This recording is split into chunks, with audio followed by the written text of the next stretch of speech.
Hi, I'm Zibby Owens, and you're listening to Moms Don't Have Time to Read Books. This 30-minute podcast features a new author interviewed by me every single day, 365 days a year, for about 30 minutes. I am also the publisher for Zibby Books, which publishes 12 books a year in fiction and memoir. Our books are already out now. You can check it out on zibbybooks.com. And we have a magazine called Zibby Mag, where we have lots of wonderful essays and lifestyle features. That's at zibbymag.com. We have classes at zibbyclasses.com. And I recently opened a bookstore in LA called Zibby's Bookshop at 1113 Montana Avenue at 11th Street in Santa Monica. I hope that you are able to enjoy some of our other offerings. But this here podcast is the basis of all of it and started in 2018. And no matter what I do, this is basically my favorite thing. Enjoy.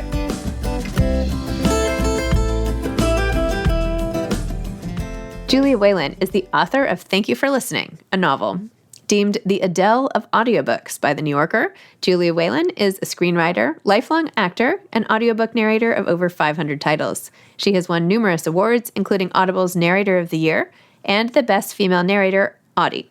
Audiophile magazine has given her its Lifetime Achievement Award, a, quote, golden voice, and her performance of her own debut novel, the international bestseller My Oxford Year, garnered a Society of Voice Arts Award. Her new novel, Thank You for Listening, was a Best of 2022 pick at Amazon, Audible, and NPR, as well as a Goodreads Choice Award nominee. She is also a Grammy-nominated audiobook director, a former writing tutor, a half-decent amateur baker, and a certified tea sommelier. Welcome, Julia. Thank you so much for coming on Moms Don't Have Time to Read Books to discuss Thank You for Listening. Absolutely. Thank you for having me.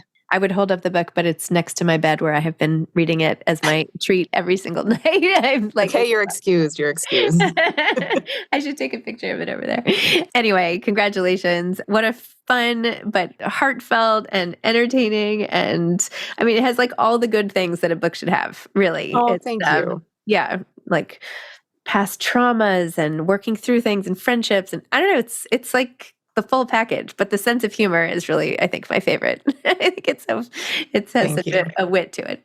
Okay, tell listeners what Thank You for Listening is about, please. Sure. Yes. Okay. So Thank You for Listening is about Swanee Chester, who used to be an on-camera actress, but something happened to her, which we find out later in the book. But something happened to her and she doesn't do on-camera anymore. She just does voiceover, and specifically she narrates audiobooks. And she has one rule, which is that at this point in her career, she doesn't like to record romance anymore because that's how she started her career. And she is so cynical that she just doesn't buy what romance is selling and she doesn't want to do it. But eventually she is given an offer for something she cannot refuse because she's trying to take care of her ailing grandmother. And this would give her enough money to be able to do that. And she finds herself in a romance novel, hitting trope after trope after trope. And so it's very meta and very self-aware.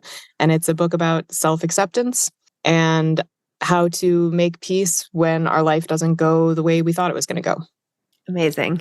That was another piece that really resonated for me. I remember when I would visit my grandmother at her nursing home, and there was that wing where you're like, oh, that's the next level up. Are we going to get there?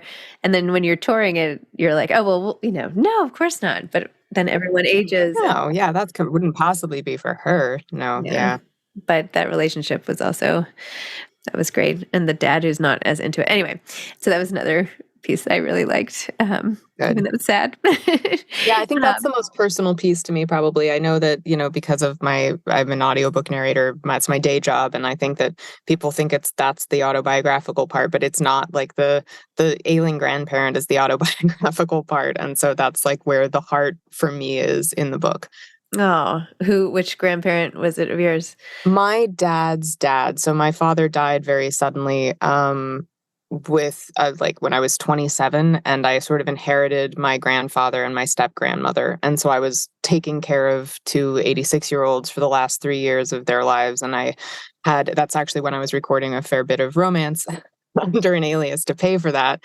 And so I just had that slow deterioration and wanting to do everything you can to protect someone and take care of them. But unlike with kids or something, you never have the sense that it's going to get better. Like they're never going to get better. It's not going to improve. It's just you just want to make them as comfortable as possible until the end. And so that was a really formative experience for me, I think.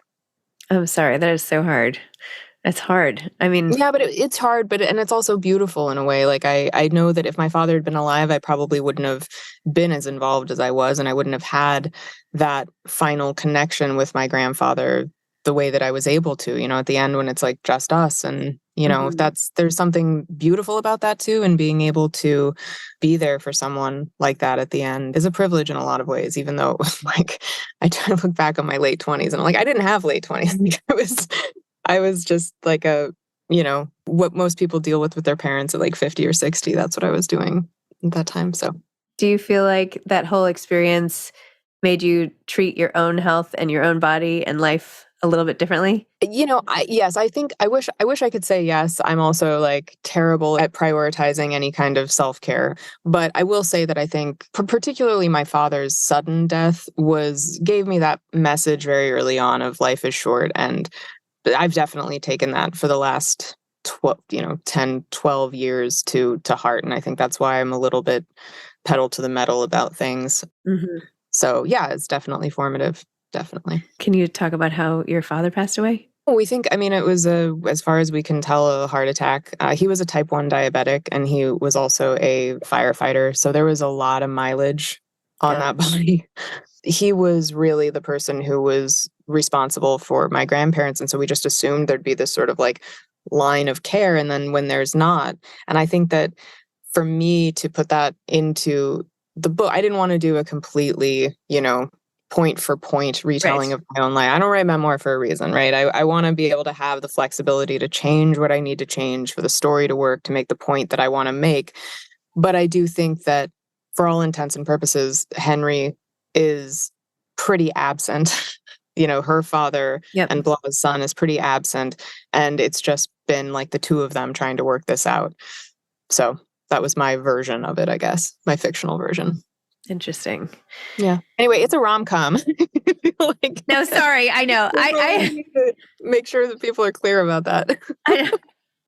I'm sorry. I know. I go right to like the upsetting, I don't know. I'm sorry. Yes. I said it was entertaining and funny and it is light too. Well, you're writing about grief and you've done that. And I think that there's something, I guess that's just me. That's why I don't think I can write like a frothy, as much as I love to read those books, I don't think I can because I like my happily ever afters earned, right? Like I like a little bitter with my sweet. That's just, that's my sensibility and that's what I enjoy. And, I think it just enriches the whole experience in books and life. Of course, you have, Swanee getting up there in this audiobook romance panelist role saying, don't do this because there is no happily ever after and it's, don't believe it. And like the silence afterwards. It's so funny. Well, and you don't want to say that at a romance convention of all places. Yeah. She's like, oh my gosh, what did I just say? Oops. That's so great. Well, and then you also, of course, have what you talked about a minute ago, these sort of expectations and how as friends you set off on these goals, right? We all start out, not all, but many friendships start out from college or school or a place where our launching off points are the same. And then we go in such huge different directions, like Swanee and Adaku, who's like really made it as a movie star, getting her first big thing and first big milestone that they had come up with together. And that sense of longing and jealousy, but also support. It's an intricate piece of relationships that I think is really highlighted during that time of life, that age. Oh, thank you. Thanks. Yeah, I think that's true. I was actually having this conversation in an interview with Emily Henry about Happy Place. Have you read it yet? Okay. No, but I No? have it here, and I've read the other Okay. ones, but I have it, and I'm getting to it. I would suggest just slip it, just like put that at the front of the list, I top of the know, I pile. know, I know. I'm sorry. I haven't Because yet. for these, no, but just for these themes and like this point of like you get to your early 30s, and I think that's kind of the first time where like the paths do start diverging. Like you either Yes. people are married or they're still on the apps or they've got kids or they don't have kids. And like suddenly the it's fractal, like how people's lives start diverging and changing. And you're like, what do I actually have in common with this person anymore? Other than just history. And those relationships, that's why they become very dynamic and fragile. But it is definitely an interesting moment in friendships. And of course, you took your audiobook narrator piece of life and put it into the book. Yeah.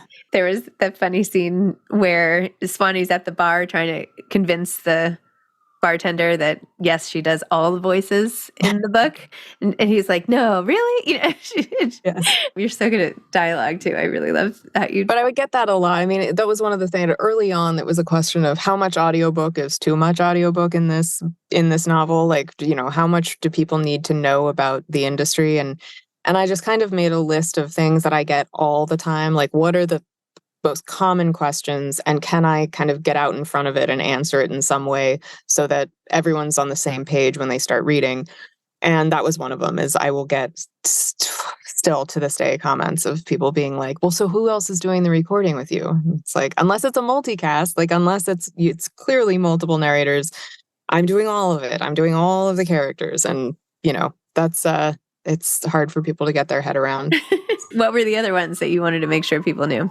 I think the prepping question, like there was what goes into doing an audiobook. So there's, a paragraph in there about seeing her prep a book, how that works.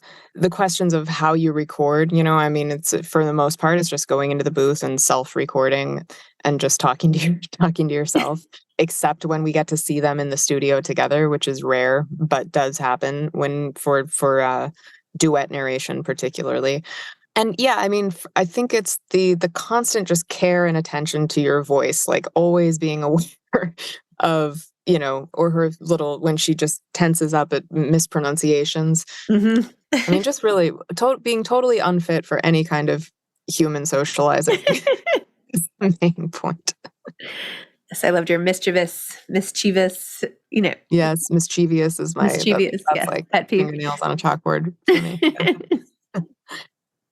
Did you get into audiobook narrating after wanting to be a non-audiobook actress? Right. Yeah. My story's a little bit different. I think now, because audiobooks are popular and people actually see it as a career path, somebody will say, I want to become an audiobook narrator. But when I was starting, most people, we just kind of, all of us like fell backwards into this industry. And it's because we were actors.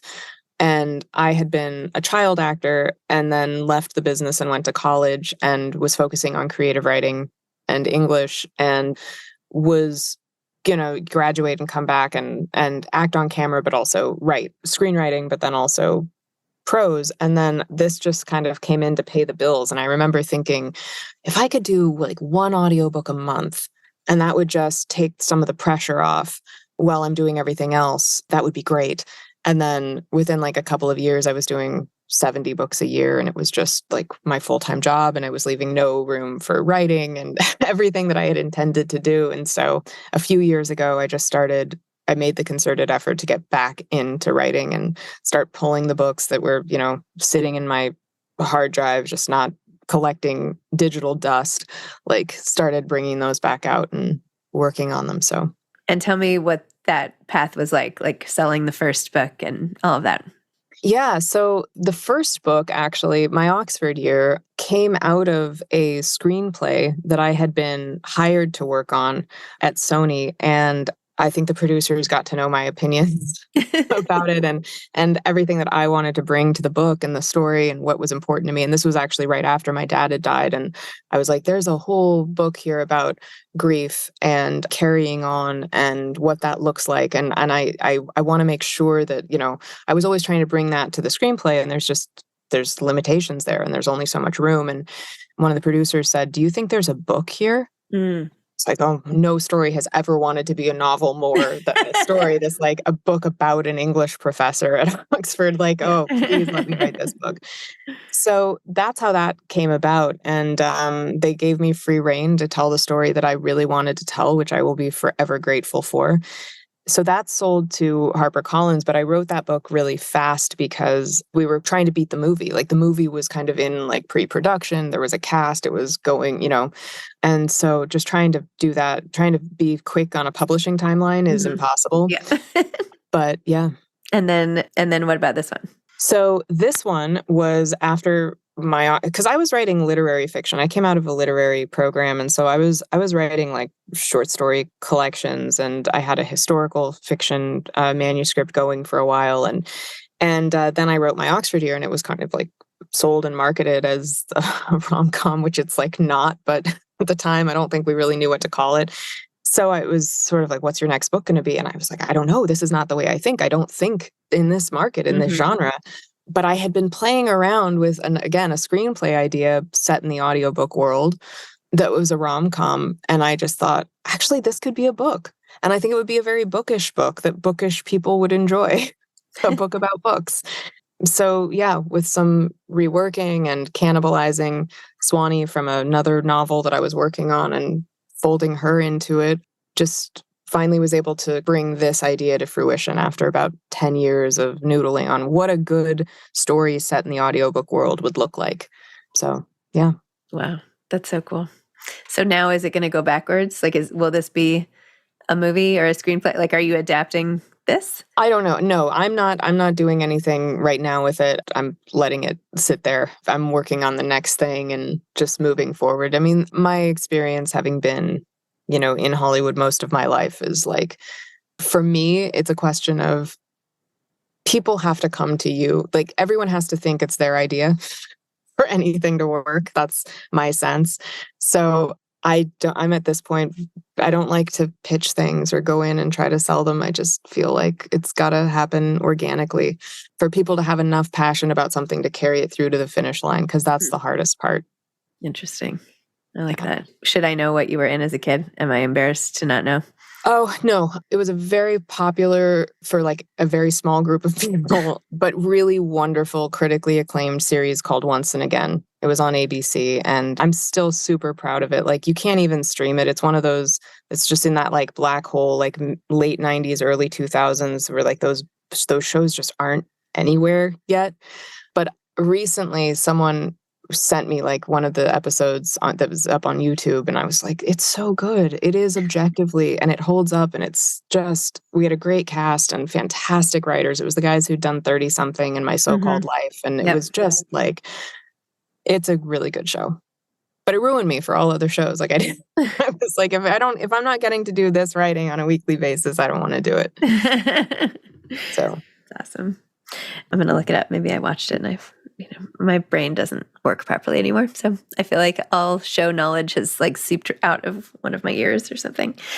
So do you listen to audiobooks yourself, or are you like over it by the time you finish recording? Yeah. It's funny. It's not that I'm over it, but I don't have a commute, and I can't have any more narrative in my head. Like between the books that I'm writing and the books that I'm recording and then the books that I'm being asked to blurb or something, like I can't jump into. There have been so many books that I get to blurb, and my first instinct is can I get the audio, before realizing like the book's not out yet. No one's done the audio for you. Or I get a book to prep myself for audio, and it'll occur to me, I'm like, I wonder if this is on audio. And it's like, no, honey, you're doing the audio. So any opportunity I have in life to listen to audio just doesn't happen. But that said, I kind of like that in a way, because the people that I love in this industry, and I do love, like my fellow narrators are just amazing. And they're people who I just like as people, well, and without necessarily knowing their work. And there's something really kind of freeing about that. Yeah. So do a lot of narrators really use pseudonyms the way you said in the book? Yeah. For romance particularly, but sometimes for different narrators, I always like to take the opportunity to explain this to people and why we do it. But I mean, novelists do the same thing, so it's not unfamiliar. But for some people, it's just a question of keeping like the branding straight. Like if I'm recording children's books or YA, I don't want a kid to like stumble upon something they shouldn't if they're looking in an Audible catalog, right? But for other people, they have very real life concerns. I mean, for me, I was, as a child actor, I had weird kind of stalkery interactions, and I never wanted those men to be able to listen to me Mm. recording, like reading them erotic scenes.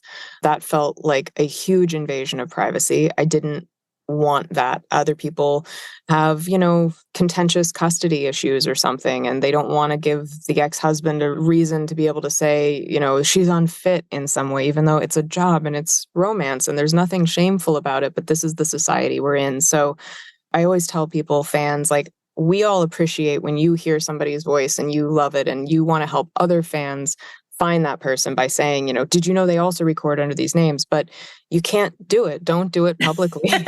Do it privately, if anything. But that is important to so many people, and you do not have the right to out someone, whether intentionally, even if it's best intentions. Just be, you can Google the person and you'll find out very quickly whether they're open about it. Some narrators, like some authors, like Nora Roberts, will say, I'm also JD Robb, and some narrators are very clear. They work under both, but some are private about it. So I ask for politeness and consideration, and, hopefully people get that. Everyone in every industry deserves, but doesn't necessarily get. Somehow just doesn't happen. We just don't. Crazy. Information is too easily spread these days. So. What is the organization that you have met so many? Like, is there an organization like the ABA for books or something like that for audiobook narrators? And is that how you've become close with them, or is it through informal ways, like just conferences? Like, how does that community get formed? Yeah, that's a good question, because this is, again, how much the industry has changed over the years. So when I was getting started, we were still recording in studio. So you would meet people in the studio. And in 2012, particularly, there was this audiobook boom where Audible really dialed everything up and was like, we want to put, I think it was like so ambitious, like, we want to put every book ever written in studio. And we were pulling, like, there were studios in LA that were open 24 hours. We were pulling graveyard shifts. It was recording. So I got to know a lot of the LA narrators from that. And there is the APA, the Audio Publishers Association, is how we have our yearly conference and awards show, the Audies, and that's kind of, we all come off of our islands and meet up there. And then a group of narrators just started the Professional Audiobook Narrators Association, PANA, where literally if you've recorded one title but you want to join, you can. And I'm on the board of that, full disclosure. But we just wanted to be a safe space for narrators that are not about publishers. The APA is wonderful, but they're there for the publishers. And we have SAG-AFTRA, our union, that is incredible for negotiating for our purposes, but not every audiobook narrator is a union member. And so we just felt that there was this vacuum, and that's how we're trying to build a sense of community and bringing people together through that organization. So that's great. I've recorded 4 audiobooks, I'll have you know. Wow. So that's like, how did you find it? I'm curious, because I would direct audiobooks, or I did in the past, and I would direct a lot of author reads. And I always had, like, I would run through my list of things to give them ahead of time, and like, here's how you may feel, and but at the end of the day, all I could really do was just be there for them for whatever would come up. Did you find it difficult, or? I went into it having had lots of authors tell me how emotional it had made them, not in the context of me, just like as I was interviewing them. So I had a heads up that there might be floodgates. So I knew to be prepared. I brought tissues, whereas had I not gotten that, I would have been blindsided and perhaps more emotional for some parts of what I was reading. I found it really fun. I love to read. I read to my kids. I read out loud. I love, I'm used to talking into a microphone, but all the interruptions, like, okay, let's take it back from there. Okay, let's just say this one again. Like, okay, you know what? That whole part where you were just like crying hysterically about your grandmother dying. Yeah, I'd like, just do that one again. I'm like, Right. It wasn't clear. We didn't totally get it. So if you could just go back. and Yeah. I'm like, really? Really again? And then I would like do it again and cry again. Just the last little bit. So, it was funny and I enjoyed it. And I was like, this would be a great job because you read books all day. That was what I was thinking. Like, I could totally, and I wasn't that good at it, but if I were good at it, it would be a really great job, so. Well, no, and I think that's look, everyone because there's not a lot of money in it. So the question is, like, even for other voiceover actors, it's like, if you don't love books, if you don't love spending 8 hours a day in the booth, you're going to hate this. Like, this is not worth it. So it's and I think this is why I like all of the narrators in the industry, because it self-selects people who are fine, just living in the world of books, talking to themselves, being a little bit vampiric in our booths, like never seeing the sun. It's a very specific type of person. Yeah. Well, we should really do like a big marketing campaign to get our books just into audiobook narrators' hands. Do you know what I mean? Like, they're all such big readers, outside of work, So yes. Yeah. And a lot of people, that's the thing, is that I think, especially now, audiobook narrators have their own followings that they bring to books. That too. So you're able to borrow the audiobook narrators' fans. And it's a very rapidly changing, really profitable industry. And I think everyone's trying to like figure out what it's going to be in the next 5 years. And it's dynamic. And we do it because we love it. That's what it comes down to. And it is fun. It is fun. Amazing. So if you had to choose audiobook recording or writing and you had to give up one, which would you give up? Oh, man. I think for me, I would probably go with writing, just because that is what I always was setting out to do. And that's what I've been kind of my whole life. That's been the impulse. And I have so many stories that I want to tell. And when I'm recording other people's stories, I just don't have the time to tell them. And again, we go back to in a nice narrative device to loop back to the beginning of the conversation.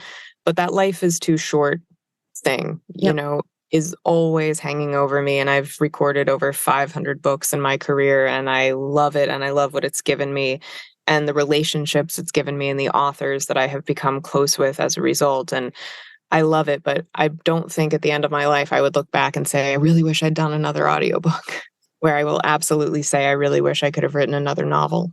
Interesting. Well, that makes sense. That makes sense. Yeah. Are you working on another novel? I am. So this was not part of the plan, but this one story could not let me go. And it's the book that they're recording in Thank You for Listening. No way. The proper romance novel that they're recording, Casanova LLC, which started as, what's the most ridiculous romance premise I can come up with. And then I had to work out so much of the story and the characters to make the scenes work in Thank You for Listening that I was like, actually, this is way more interesting than it has any right to be. So yeah, I'm exploring that. I'm hoping to do that soon. I think it's mainly for audio. I'm going to just do the audio and then move on to the next thing. But this is just, I gotta get it out. I gotta share it with people. Too many people have asked for it, and I'm really enjoying it, as ridiculous as it is. I think that is brilliant. That's such a great idea. I can't wait for that one. Good. Yep. Do you have any advice for aspiring authors? For aspiring authors, I'm not a prescriptive person. Like, you won't hear from me, you have to write every day, or you have to have so many rejections or whatever. I don't do that. I think everyone has a process that works for them. But the one thing I will say, because this is what my day job has given me, is read widely. Read, and read also in categories that you do not want to write in, because that's the thing that being a narrator, it's like, I don't know anything about sci-fi, but like I would get a book and it'd be like, figure it out. And sometimes when you only read in your genre, you don't have like, it's helpful to see how a sci-fi writer solves the third act problem, or how, a horror novelist does a hook. Like, those are things that when you read it in your own genre sometimes become invisible. And so read like a writer. Read like you're trying to figure out how something was constructed. And sometimes that's easier to do when you're reading outside of your own genre. So that's my advice. Okay. Excellent. Very specific and actionable. I like it. Here we go. Okay, good. Well, thank you, Julia. Thank you so much for the book and the conversation and the tips and all of it. So thank you. Absolutely. Thank you for having me. This was lovely. Thank you for listening. Bye. Bye. Thanks for listening to this episode of Moms Don't Have Time to Read Books. Don't forget to follow me on Instagram at Zibby Owens and at Moms Don't Have Time to Read Books. Also sign up for my newsletter at zibbyowens.com and sign up for my virtual book club and meet lots of authors on Zoom every other week. Thanks so much to Steve and Ryan at Texture Sound for the sound editing. And thank you to Morning Moon Productions for providing this fantastic intro and outro music.